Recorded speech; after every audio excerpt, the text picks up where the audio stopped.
So recently, I've been coaching a student of mine on how to go out and date, how to approach women, how to set dates, how to flirt, how to communicate and relate to women. And in one of our recent coaching sessions, I wanted him to learn how to be more expressive. His interactions were way too stale.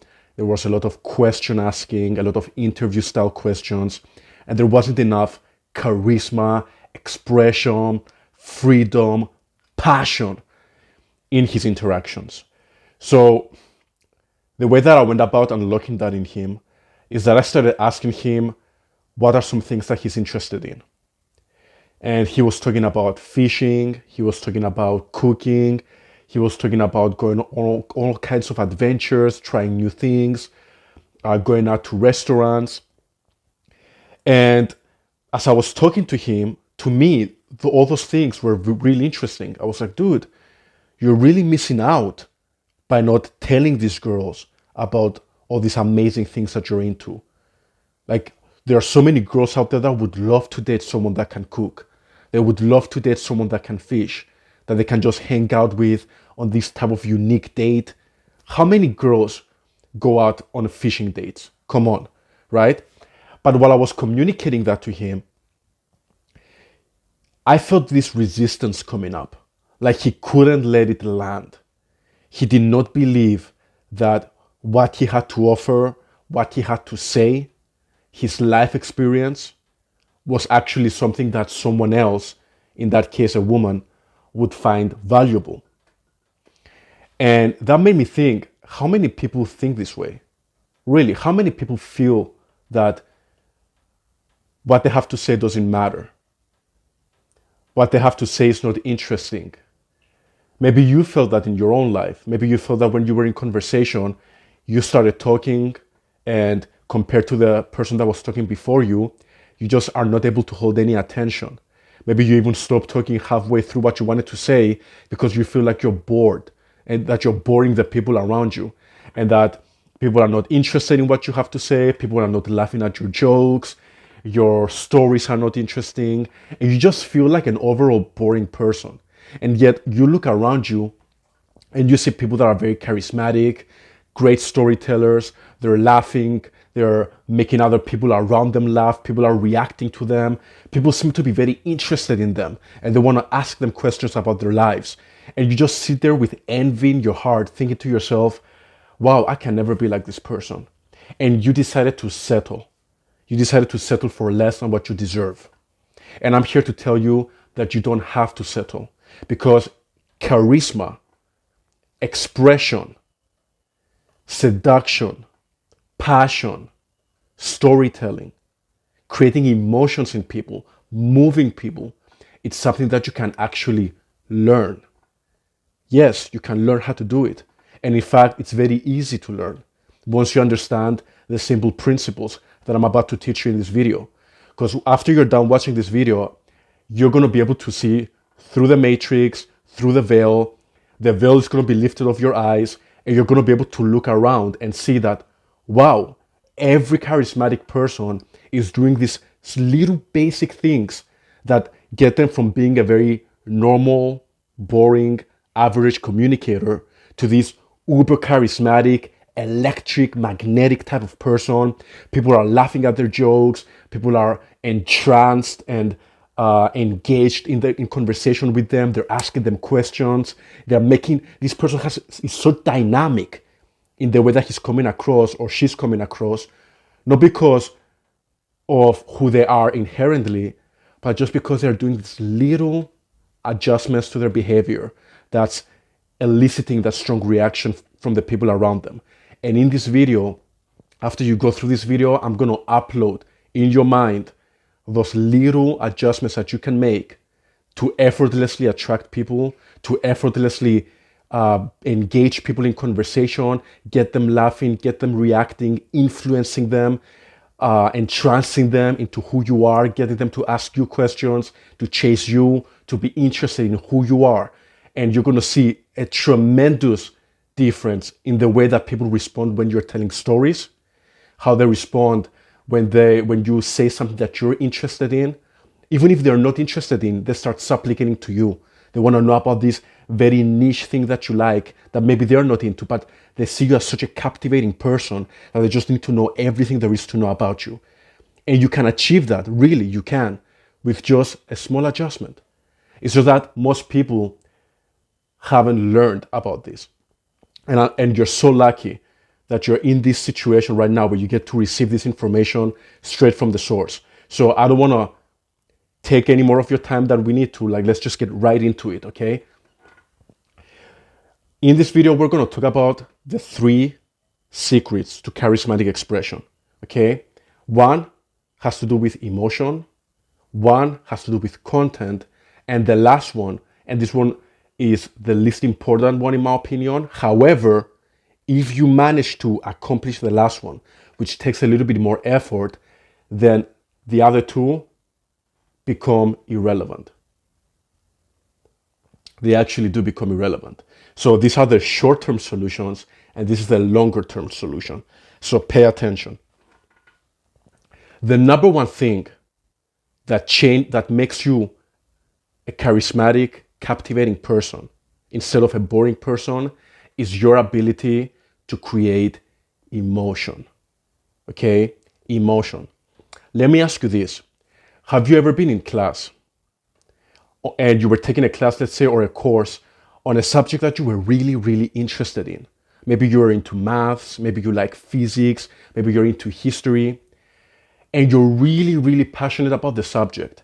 However, even though you're really passionate about this subject, you're sitting in this class bored out of your mind. I know I've experienced that in my life. Why is that?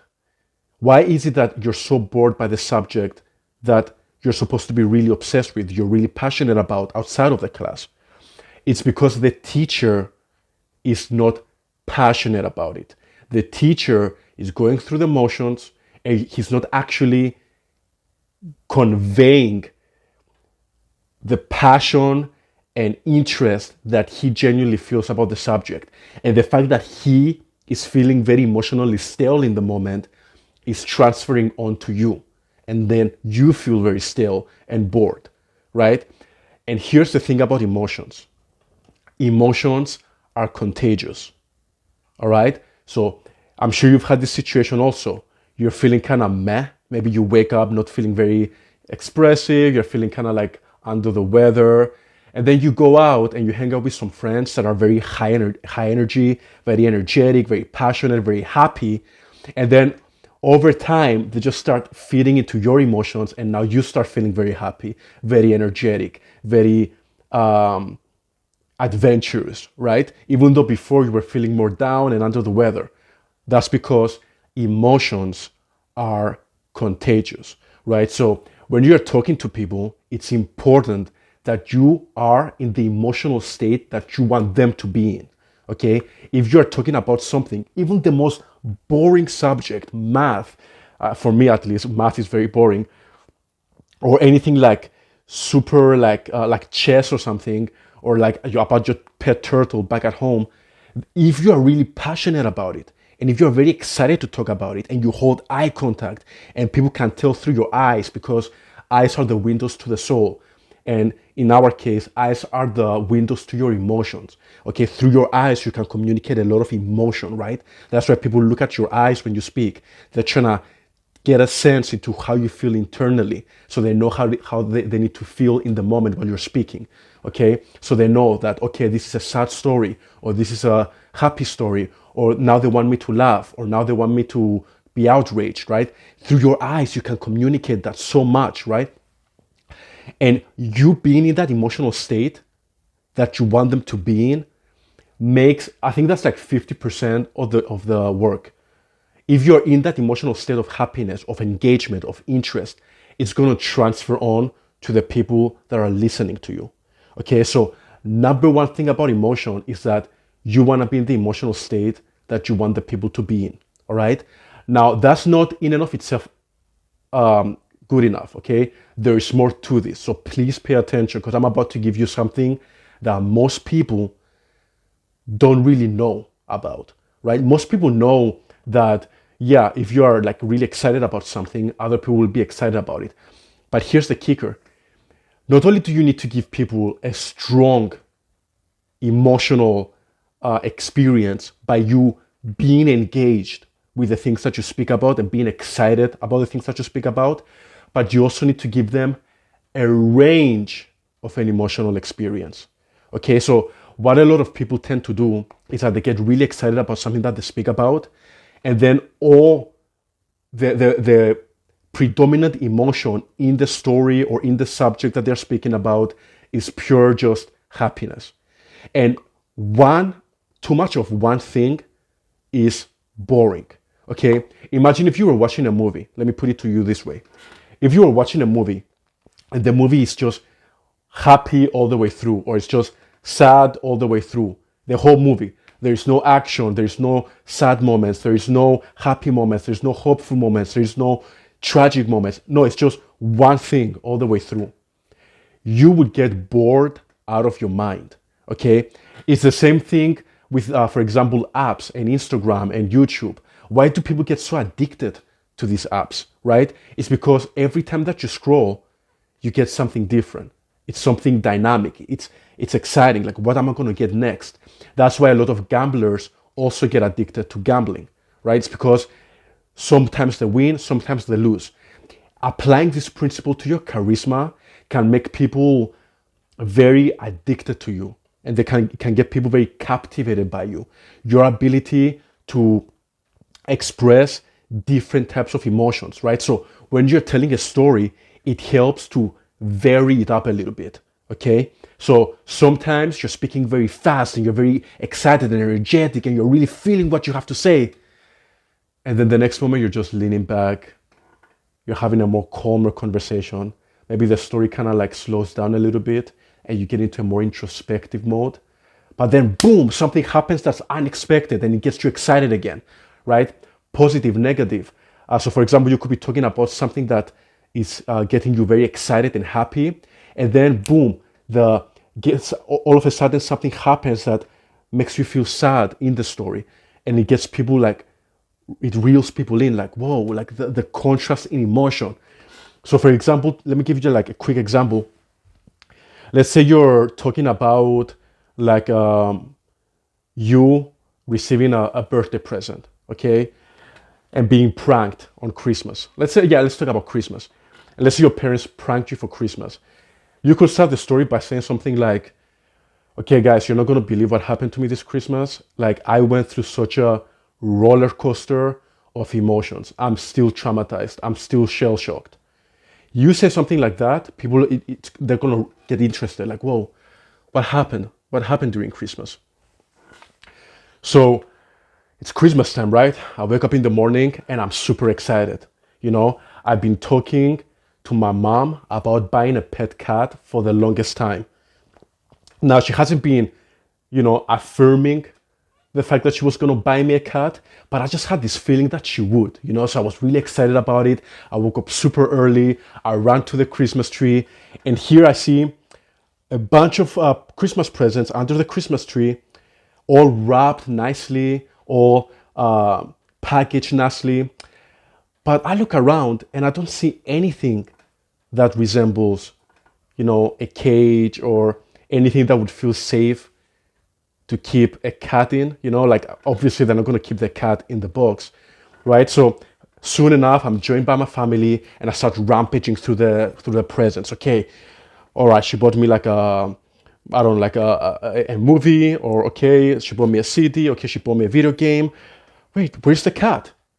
And then my mom just comes in and she just plays it off as if that's what I wanted. And I was like super disappointed because I started to feel like, whoa, like, I mean, I appreciate the gifts, but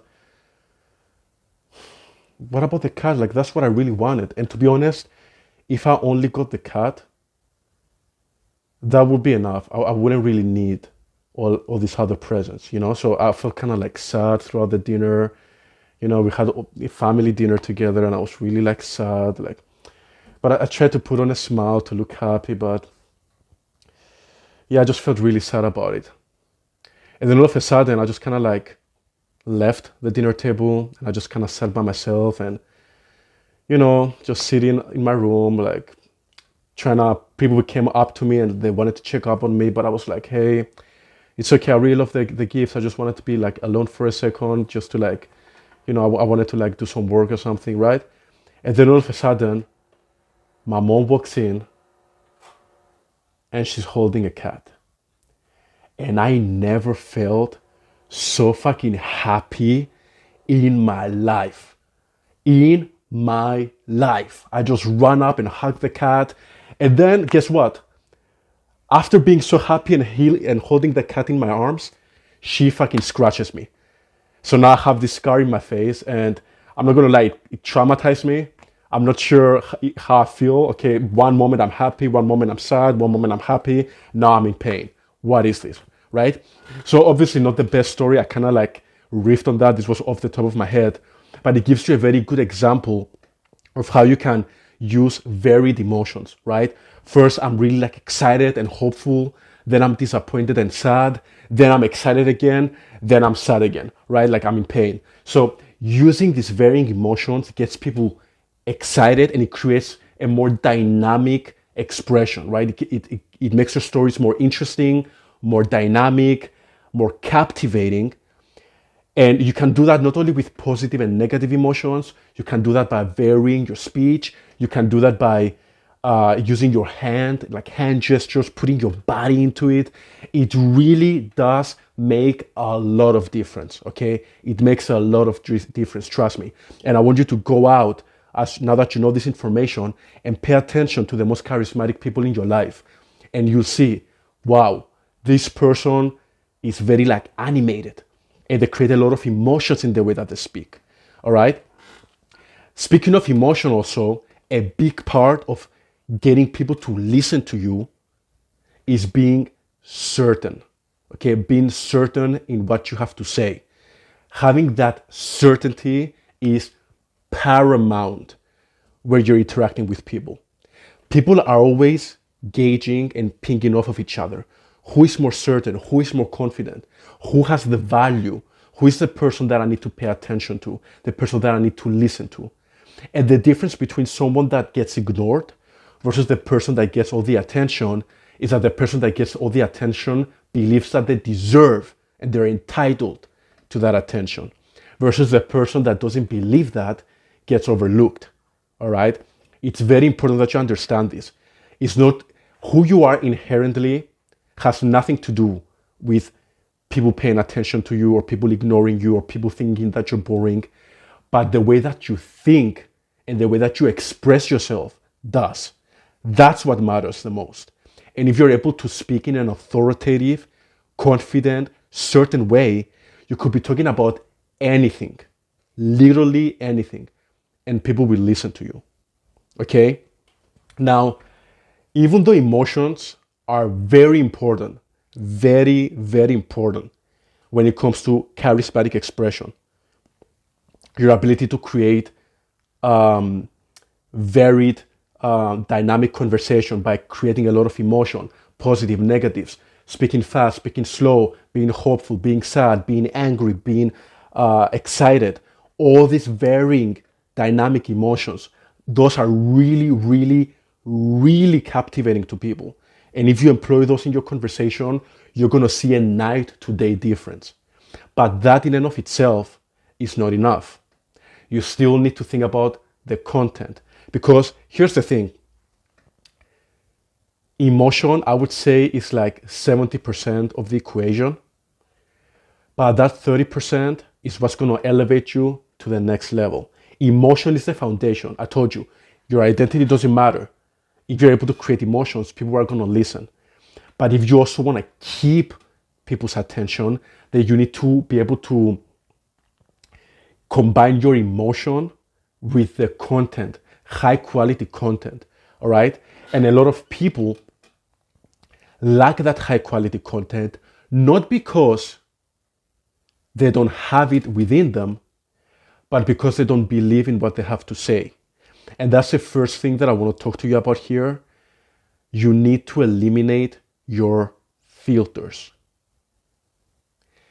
Eliminate filters, okay? Eliminate the standard of what you think is good enough to talk about. Okay?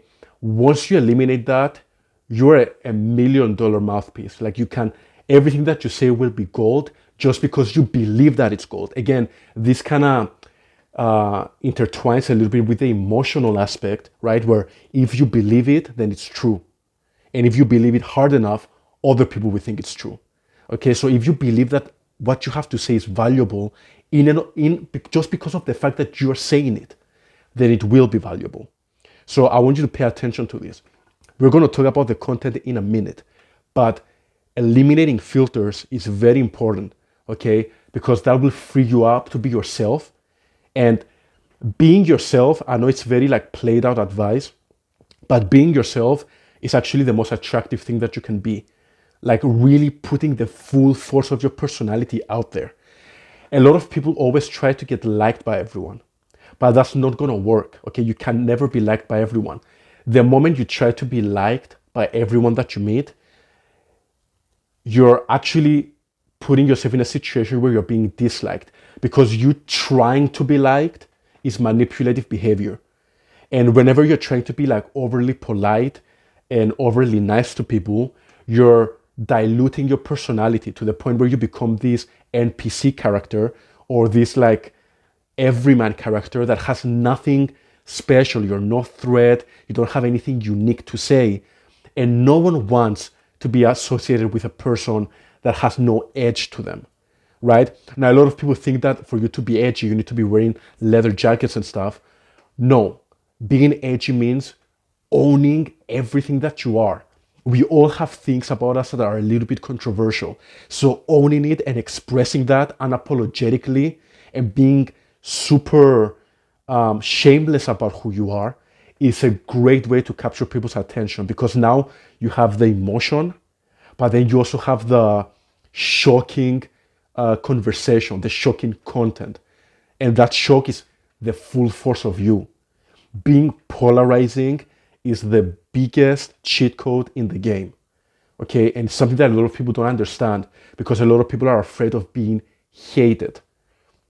But once you become a polarizing person, then what happens is that when you become polarizing, some people are going to think that you're just a douche. They hate you. Okay, you're just not their cup of tea. They hate you. However, a small minority of people are going to be infatuated by you. Okay, let me give you an example that really exemplifies this. Think of someone like Andrew Tate. A lot of people hate him, but the people that love him really love him. That person is a polarizing figure. I'm not condoning his ideas. I'm not condoning him as a person. I'm just using him as an example here. Another example, and this one is even more controversial than the example that I used before, is think of someone that's, for example, in the KKK. Okay? So if you're someone that's like racist and you're like very radical, most people in the world are gonna hate you. Okay? In fact, I hate you if you're that type of person. Let's keep it real. But people that share your ideologies are gonna absolutely love you. They're gonna be like, oh my God, where were you this whole time, right? Now, that's a bit of a dark example, but it's meant to emphasize how powerful this principle is.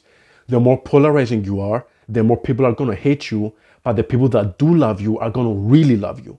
Okay, so you want to lean in on personality traits of yours that are a little bit polarizing. Don't go too polarizing. I don't want you to ruin your life, but I'm giving you permission here to be your true self, to go out and make the risky jokes that you want to make, to go out and tell that crazy story that you want to say.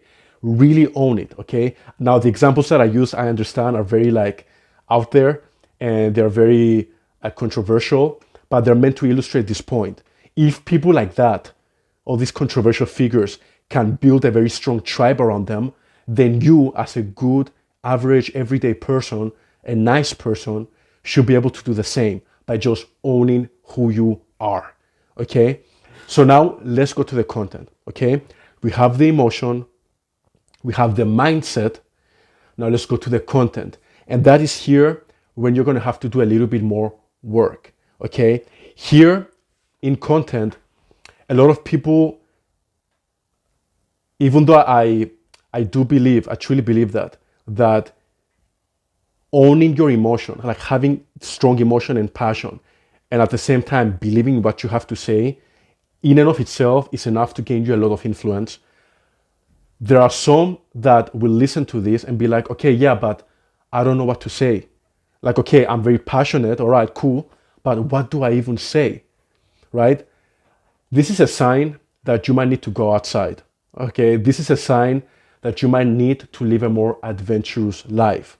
All right, this is a sign that in fact you might need to adopt a journal.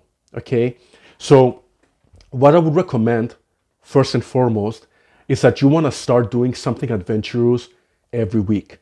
Once a week, get out of your house. And it doesn't matter what you do, okay? Get on your bike and just pick a direction and just bike in that direction for an hour. And whatever happens, happens. Maybe you hear about an event in your city, like a dance event or something, or like a musician is coming to town. Maybe no one wants to go with you. Doesn't matter. Go by yourself. Okay? Put yourself out there.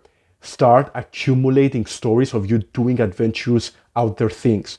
Just by you doing that, just by you stepping out of your house once a week with no plan and just kind of being open to experience, naturally your personality is going to expand, okay? Just because of the fact that you are having more diverse experiences. And this is where having a journal is going to really help, because having a journal where you can transcribe your everyday experiences is going to make you realize very quickly that you actually do have a lot to talk about. Okay, I remember back in the day, because everything that I speak about in this video are things that I do myself. Okay, I'm not talking about things that I don't do or things that are read online.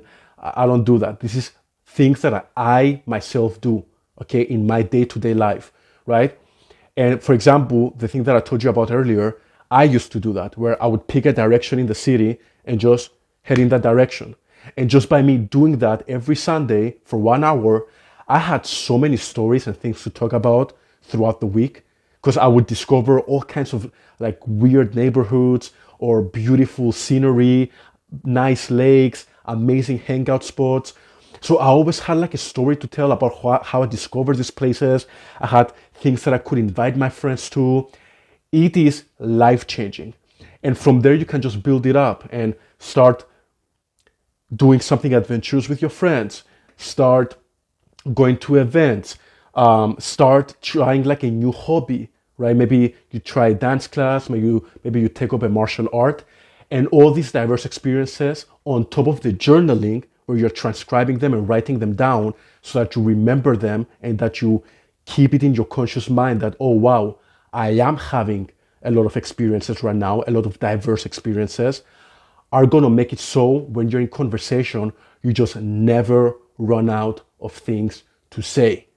And this is very easy to do. It's something that you can do right now. You can just turn off this video, pick a direction in your city, and just head in that direction and see what happens. But it's also a lot of fun to do. Trust me, it's going to make you more happy, more engaged in your everyday life. You're going to start to really look forward to those adventures in your week. But even if you don't do that, I guarantee you a lot of you watching this right now do have a lot of stories to tell. Okay, it's just that you're not consciously aware of the value that you have to bring, and that's fine. In that case, do adopt a journal. The journal is mandatory. Adopt a journal, start writing about your everyday experiences, and you will see a pattern of like, whoa, I actually do have a lot of things to talk about. It's just that you don't think that it's worthy to talk about, or you just don't make a note of it mentally when certain things happen to you and you just cannot dismiss them. But adopting a journal helps tremendously with that. Okay, so adopt a journal and start putting yourself out there. Start getting out of your house. And if you combine that with being more passionate, being more dynamic with your expression, adding more positives and negative emotions, adding pauses into your conversation, being more expressive physically, putting your body into it. On top of that, being more certain about the things that you say and eliminating all the filters, I guarantee you, I promise you, you practice these things, People are going to start paying attention to you more. People are going to be laughing at your jokes. People are going to be really interested in you as a person. They're going to be really asking and trying to figure you out. People are going to start chasing your validation. People are going to be very captivated by you, and they're going to start inviting you to their parties. They're going to start inviting you to their events, to their hangouts, and you can easily become the leader in that social circle or that environment, just by the mere fact that you have so much value to bring with your charismatic expression. All right? Implement the things that we talked about today and watch your life change. I hope you can really feel the passion. I hope you can really feel the love that I put into this content. I really hope you don't just watch this and then move on with your life as if this never happened, as if you never learned this information, because that's what's the only thing that that's going to accomplish is that it's going to cause you a lot of pain. Because now that you know the information, the fact that you're not applying it, it's going to cause you tremendous, tremendous anguish, because you know deep down that you could be doing so much better. You're going to be in the middle of telling a story. People are going to lose attention. People are going to lose interest. And you're going to beat yourself up inside because you're going to be like, I knew I should have done more. I should have implemented more emotion, or I should have had more dynamic expression, or put my body into it, or been more certain, or I should have gone on those adventures or started the journaling. And that's going to cause you pain. And I don't want that for you. So implement the information in this video and watch your life transform. Thanks for watching.